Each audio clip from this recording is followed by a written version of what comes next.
बकी के लफ्ज़ी मानी दरख्तों का बाग है और तकद्दुस की खातिर इसे जन्नतुल बकी कहा जाता है, जो मदीना मुनव्वरा में है। इसकी इब्तिदा 3 शबान 3 हिजरी को उस्मान बिन मज़ून के दफन से हुई।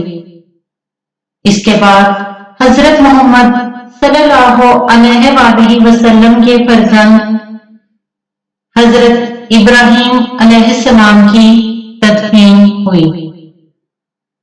रसूल अकरम सल्लल्लाहु अलैहि वसल्लम के कई अजीज़ो अकारब यहाँ मदफन हैं। नबी पाक सल्लल्लाहु अलैहि वसल्लम बकी जाया करते और वहां खुसूसी दुआ फरमाते। लिहाजा ये कब्रिस्तान मुसलमानों के लिए एक तारीखी इम्तियाज और तकद्दुस का मकाम बन गया। 7वीं सदी हिजरी में उमर बिन जुबैर ने अपने मदीना के सफरनामे में जन्नतुल बकी में मुख्तलिफ कबूर पर गुंबदों का जिक्र किया है। तकरीबन 100 साल बाद इब्ने बतूता ने भी अपने सफरनामा में बकी का जो खाका बनाया वो इससे मुख्तलिफ नहीं था। सल्तनत उस्मानिया ने भी मक्का और मदीना की रौनक में इजाफा करते हुए मकामाते मुकद्दसा के फने तामीर और ज़ेबाइश को बढ़ाया। यूं गुज़िश्ता 1200 साल के दौरान ये कब्रिस्तान वक्तन फवक्तन तामीर और मुरम्मत के मराहिल से गुजरता रहा। 1110 हिजरी में नजद में मोहम्मद बिन अब्दुल वहाब नामी शख्स पैदा हुआ। मदीना मुनव्वरा से इब्तदाई तालीम हासिल करने के बाद मुख्तलिफ इलाकों में रसूल इल्म के साथ दर्स व तदरीस में मसरूफ रहा। पहले उसने हम्बली नजरियात को कबूल किया, बाद अज़ां अहादीस में तफसीर बिल राय का दावा किया।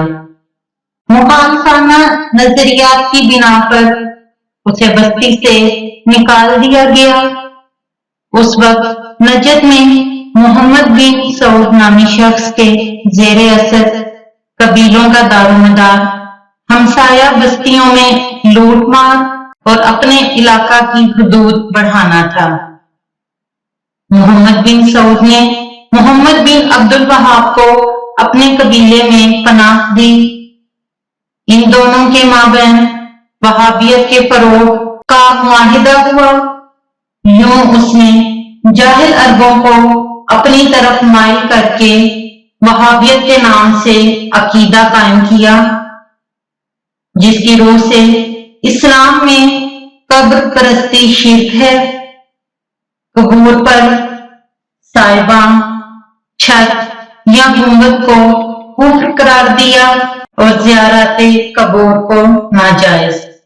मोहम्मद बिन अब्दुल वहाब लोगों को वहाबियत की जानिब माइल करके इब्ने सऊद की हमायत पर तैयार करता और ये लोग इब्ने सऊद की सरकर्दगी में हमसाया इलाकों पर हमला करते।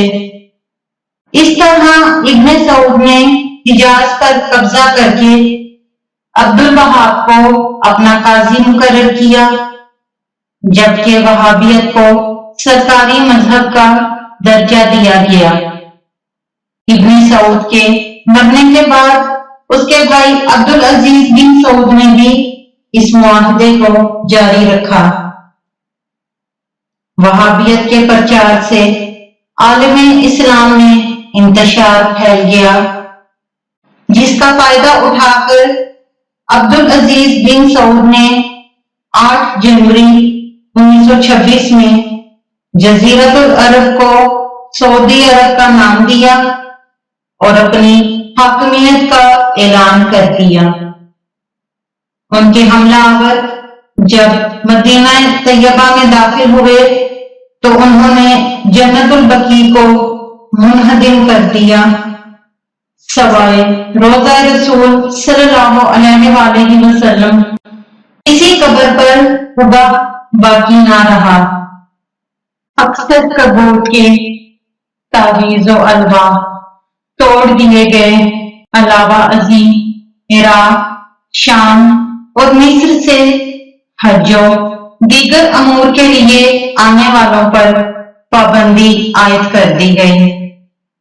غرض کے ہزاروں مسلمان ان کے مظالم سے تنگ آ کر مکہ و مدینہ چھوڑنے پر مجبور ہو گئے۔ انہدام جنت البقیع کی خبر سے عالم اسلام میں رنج و الم کی لہر دوڑ گئی۔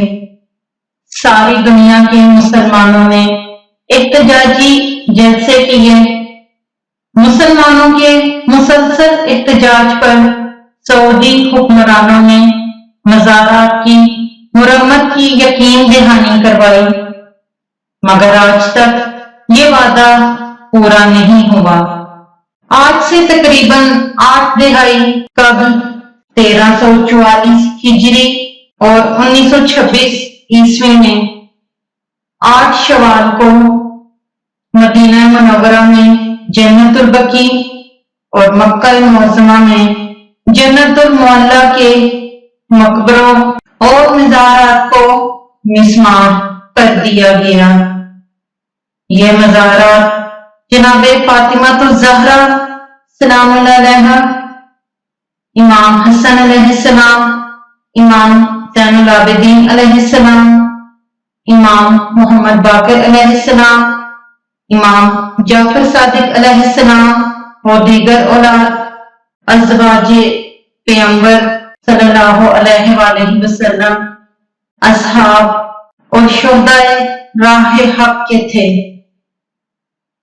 تعجب کی بات ہے کہ ایک ایسا ملک جہاں کے فرما روا خادم حرمین شریفین کہلانے میں فخر محسوس کرتے ہیں، کس طرح اس مذموم حرکت کو گوارا کر سکتا ہے؟ ایسا محسوس ہوتا ہے کہ جنت البقیع کے مزارات کی تحریک کو گزشتہ 8 دہائیوں میں، کہ جس کی ابتدا میں تمام مسالک کے مسلمان شامل تھے، بھلا دیا گیا۔ بقیع کوئی عام قبرستان نہیں، بلکہ یہاں ہر مسلمان کے لیے قابل احترام شخصیات مدفن ہیں، لہذا تمام عقائد کے انصاف پسند مسلمانوں پر فرض ہے کہ وہ سعودی حکمرانوں سے اجتماعی درخواست کریں کہ وہ ان مزارات کو خود تعمیر کروائیں یا پھر عالم اسلام کو اس کی اجازت دی جائے۔ ائمہ معصومین علیہ السلام اور اصحاب کی مقدس قبور بے صاحبہ دن کی دھوپ اور رات کی شبنم میں مظلومیت کی مجسم تصاویر ہیں۔ رب کریم سے دعا ہے کہ ظہور امام زمانہ علیہ السلام میں تعجیل فرما اور بقیع کے ویران قبرستان کو آباد فرما، آمین یا رب العالمین۔